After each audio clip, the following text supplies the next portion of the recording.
Regular ketchup ખાવાની આદત છે? જો નીચે આવેલો વિડીયો જુઓ. એ વિડીયોમાં ક્લિયરલી બતાવે છે કે કેચઅપ કઈ રીતે બને છે.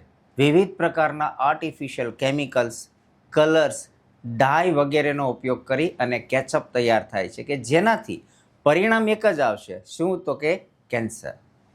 અમુક કંપનીઓ જે ટામેટાનો યુઝ કરે છે તો એ કેવા વપરાય છે એ પણ નીચે જો વિડીયોમાં આપેલું છે કે કેટલી ગંદી હાલતમાં ટામેટા પડેલા છે, કેટલા ખરાબ કોહવાયેલા ટામેટા છે કે જેનો ઉપયોગ કરી અને આજે આ લોકો ટોમેટો કેચઅપ બનાવે છે. તો ટોમેટો કેચઅપ જો ખાવો જ હોય તો મારી તો સલાહ એ છે કે ઘરે બનાવીને ખાઓ. ઘરે આસાનીથી બની જાય છે, એની પ્રોસેસ બહુ હાર્ડ નથી. પણ જ્યારે પણ તમે ટોમેટો કેચઅપ રેડીમેડ બજારમાંથી લાવો ત્યારે આ વિડીયો જરૂરથી યાદ કરજો અને જે લોકોને કેચઅપ ખાવાની આદત છે ને એમના સુધી આ વિડીયો પહોંચાડો કે જેથી એ લોકો ગંભીર બીમારીઓનો ભોગ થતા અટકે.